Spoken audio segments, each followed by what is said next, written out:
V tem videu bomo spoznali nastanek in mehanizem širjenja motnje, ki povzroči valovanje. Na primeru ultrazvoka bomo pokazali, da je hitrost širjenja motnje odvisna le od gostote in elastičnosti snovi, skozi katero potuje.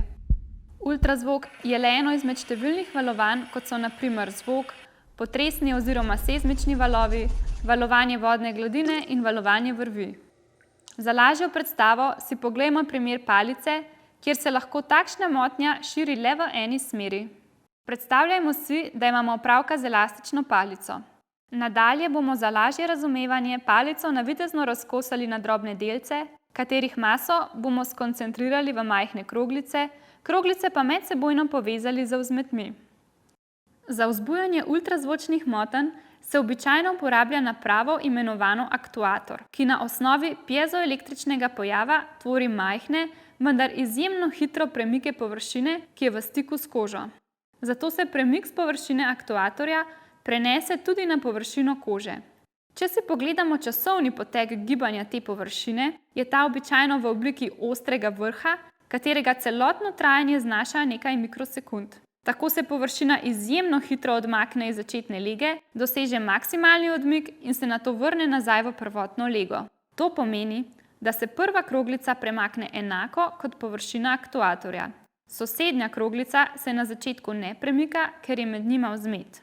Po drugem Newtonovem zakonu velja, da je pospešek druge kroglice sorazmeren sili na kroglico in obratno sorazmeren njeni masi. Sila na kroglico pa je odvisna od zmnožka deformacije in togosti vzmeti.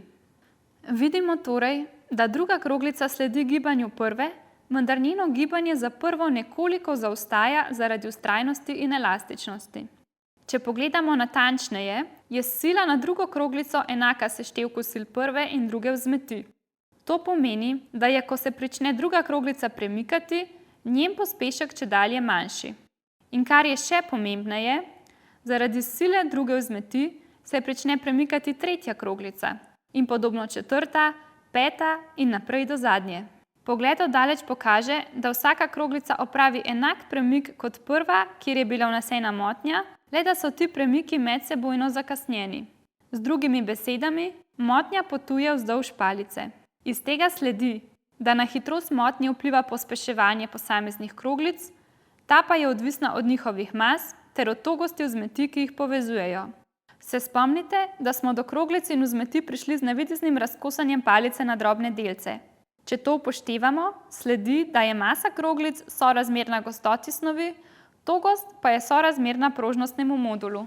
Hitrost motnje je tako enaka kvadratnemu korenu razmerja med prožnostnim modulom in gostoto snovi. V tekočinah se namesto prožnostnega modula uporabljata kompresibilnost ali stesljivost, ki je invers kompresibilnosti. Za pline lahko ob upoštevanju plinske enačbe namesto gostote in stesljivosti uporabimo termodinamske veličine in tako dobimo, da je hitrost motnje odvisna od adiabatnega kvocienta, splošne plinske konstante, temperature in molske mase plina. Poglejmo si primere izračuna hitrosti motnje za zrak, vodo in jeklo. Jeklo ima gostoto 7850 kg na kubični meter in prožnostni modul 210 000 megapaskalov. Tako hitrost znaša 5172 metrov na sekundo. To velja za enodimenzionalno širjenje motnje vzdolž palice. V tridimenzionalnem primeru je enačba malce bolj kompleksna in da nekoliko višjo hitrost. Voda ima gostoto 1000 kg na kubični meter in kompresibilnost 2,2 gigapaskala. Hitrost torej znaša 1483 metrov na sekundo. Zrak pa ima pri temperaturi 20 stopinj Celzija gostoto 1,2 kg na kubični meter in kompresibilnost 142 kilopaskalov. Hitrost tako znaša 344 metrov na sekundo. Pri tem je potrebno poudariti, da zlasti za pline velja, da sta gostota in kompresibilnost močno odvisni od temperature in tlaka, zato je tudi hitrost zvoka odvisna od temperature in tlaka. Če poznamo hitrost potovanja motnje, lahko izračunamo tudi njeno dolžino. Ta je sorazmerna trajanju vzbujevalnega sunka, hkrati pa je odvisna tudi od hitrosti širjenja. Hitreje kot motnja potuje, večjo razdaljo bo potrebovala od pričetka do konca vzbujanja. Dolžina motnje je torej produkt med hitrostjo in trajanjem motnje. Če si pogledamo primer ultrazvoka, kjer smo omenili, da tipično trajanje motnje znaša 1 mikrosekundo, je dolžina takšne motnje v jeklu 5,17 mm, v vodi 1,48 mm in v zraku 0,344 mm. V laboratoriju za lasersko tehniko razvijamo metodo, ki omogoča podpovršinsko, torej globoko pod kožo, izvajanje mikrodestrukcije tkiva.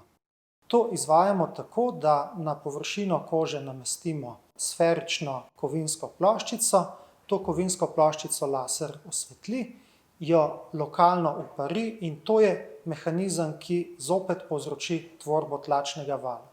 Ta tlačni val se nato širi v podkožje, ker je površina sferična, se posledično tudi fokusira in na ta način lahko v okolici gorišča dosežemo tako visoke tlačne motnje, da pride tudi do kavitacije. To pa je tisti mehanizem, ki omogoča mikrodestrukcijo.